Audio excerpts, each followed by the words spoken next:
Nanti akan menjadi rival dari Mitsubishi Destinator, mengesankan SUV yang boxy gitu ya, bukan SUV yang slick.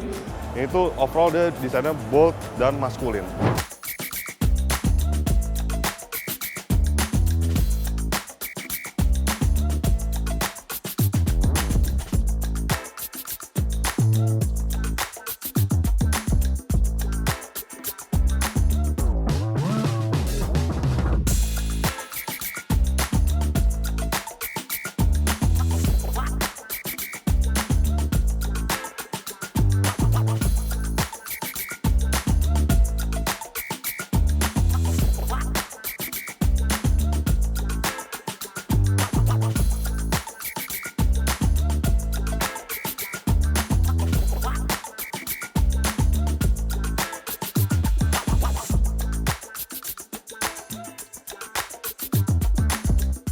Sebagai brand China yang bisa dikatakan duluan hadir di Indonesia, Wuling tuh perlu diakui ya, dia memang digempur oleh brand-brand asal China lainnya juga yang baru-baru ini hadir di tanah air. Tapi tentunya Wuling tidak tinggal diam. Mereka terus berinovasi, munculkan produk baru setelah ada Darion, dan kini mereka munculkan ini dia SUV listrik sekaligus PHEV yaitu Axion. Lantas seperti apa mobilnya? Yes, jadi ini adalah continuity dari model seri mereka ya, A, B, C, D, E. A, REV, B, Bingo, C, Cloud, D, Darion, dan ini adalah Axion. Emang agak beda sih dengan Darion. Waktu itu Darion tuh disebutkan bahwa Darion itu memiliki kepanjangan dari Indonesia. Jadi mereka memang bangga sekali ya, karena mereka saat ini bisa dikatakan bukan salah satunya sih, masih ada DVSK juga, tapi yang saat ini pabriknya itu paling settle, pabrik sendiri asal China ya jangan Wuling. Jadi mereka sangat membanggakan produk yang dirakit di Indonesia. Oke, Axion ini sebenarnya punya basic dari negara asalnya yaitu China, yaitu Starlight 560, sebuah SUV yang memang dia berpenggerak PHEV maupun listrik seperti ini. Dan soal desain, nah desainnya itu kalau bagian depan ya, ini sekilas memang sangat mirip dengan Wuling Darion ya. Jadi kayak bahasa desainnya Wuling terbaru mungkin ya. Lampu seperti ini, ada daytime running light, kemudian sudah proyektor, ada proyektor biasa, ada proyektor untuk high beamnya. Bumpernya seperti ini, desainnya bold, mengotak, tapi overall ini desainnya lebih ke arah macho gitu, lebih ke arah boxy, mengotak, bukan SUV yang SUV yang lembut, yang modern gitu ya. Ini tuh overall dia desainnya bold dan maskulin.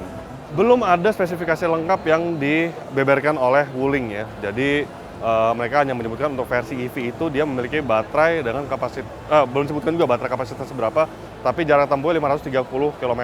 Nah, tapi besar kemungkinan sih, ini Axion ini akan memiliki spesifikasi yang mirip-mirip dengan Darion. Nah, jika melihat atau melirik dari spesifikasi Darion, dia dilengkapi dengan baterai berkapasitas 69,2 kWh.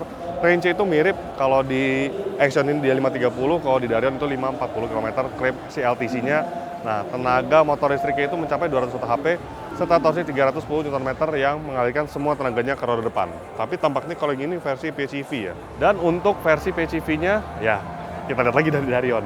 Jadi mereka menyebutkan bahwa klaimnya itu mencapai 1000 km, sudah terbukti di Darion. Nah, ada mesin bensin 1500 cc, 4 silinder, dengan tenaga mencapai 105 horsepower serta torsi 190 Nm. Untuk tenaga mesin motor listriknya dia bertenaga 132 horsepower serta torsi 235 Nm. Baterainya berkapasitas 17,1 kWh. Ya, harusnya dia bisa sih menjajah 1000 km karena berkaca dari Darion itu sudah diuji oleh waktu itu di media test drive, itu lebih dari 1000 km dia masih sanggup berjalan. Nah, untuk bagian sampingnya seperti ini. Jadi lagi-lagi ya, tuh over fender hitam, kemudian ada ini nih, aksen hitam di bagian sini. Jadi dia memang mengesankan SUV yang boxy gitu ya, bukan SUV yang slick, bukan SUV yang serba membulat gitu. Kemudian ada roof rail-nya tuh menegaskan dia crossover gitu ya. Dan kalau melihat bagian sampingnya, dia memang mungkin jika hadir di Indonesia, dia tuh desainnya senada banget dengan Mitsubishi Destinator ya. Panjangnya mirip, kemudian desainnya mirip. Dan mungkin saja ketika hadir nih, saat ini belum ada harga jualnya, ketika dipasarkan, mungkin harganya juga akan mendekati Mitsubishi Destinator. Karena berkaca lagi dari Darion, tuh harganya juga sekitar 300 sampai 500 jutaan ya. Ya, kemungkinan akan seperti itu. Terus juga pelek, dia berdiameter ring 18 inci, panjang mobil ini 4,7 meter ya. Kemudian dia, nih ada ini ya, 7-seater configuration. Jadi dia 7-seater, panoramic sunroof, ada panoramik di bagian atasnya, tidak seperti Wuling Darion. Wuling Darion tuh hanya sunroof saja. Muscular flowline design ya, benar-benar maskulin di sini ya, muscle gitu pokoknya. Nah sayangnya kita nggak bisa lihat bagian dalamnya, tapi kita bisa ngintip nih. Mirip banget dengan Darion dalamnya, kecuali desain dashboard yang agak berbeda, tapi desain si sistem entertainment, kemudian instrument cluster ya mirip.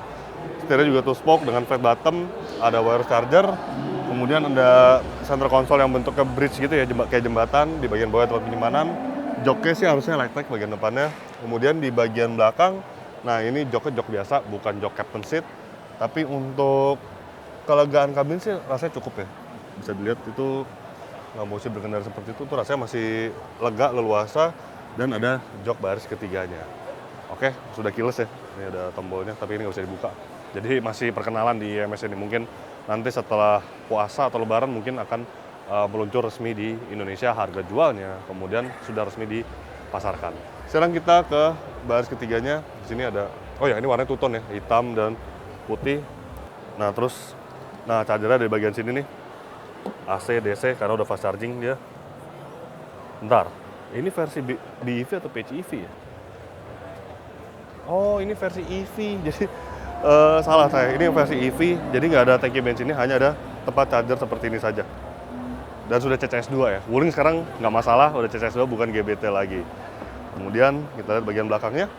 Nah, bagian belakangnya juga, iya lampu-lampunya, lampu LED-nya, lekukan-lekukannya tuh sebenarnya mirip banget dengan Darion ya. Emang bahasa desain Wuling terbaru mungkin.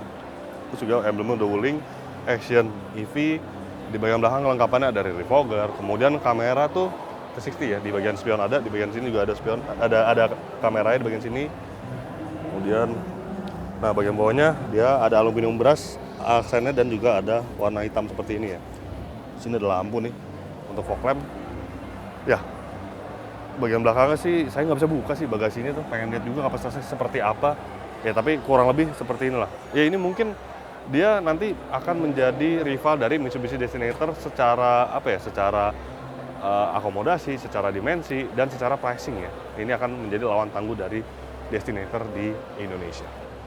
Yes, secara kesimpulan memang langkah Wuling itu cukup berani ya. Jadi dari Darion tuh sudah menghadirkan versi, jadi jarang memang ada brand yang menghadirkan dua versi penggerak. Biasanya tuh mesin bensin dan juga listrik. Biasanya gitu kan. Ini versi PHEV dan juga versi listrik. Jadi cukup unik. Memang mungkin itu langkah strategis mereka supaya bisa survive ya. Karena memang mereka tuh digempur habis-habisan oleh brand asal sesama Tiongkok juga gitu ya. Dan semoga mobil ini ketika dipasarkan harganya menarik, bisa mengikuti jejak kesuksesan dari model saudaranya yaitu Wuling Darion. Jadi begitulah hasil video first impression kami terhadap Wuling Action. Klik like jika Anda menyukai video ini, subscribe bila ada belum, dan juga, jangan lupa juga untuk isi kolom komentar di bawah. Main juga website kami di www.autodriver.com, dan jangan lupa juga untuk download aplikasi kami di Google Play Store. Terima kasih sudah menyaksikan video ini dan sampai jumpa di video-video kami selanjutnya. Bye-bye.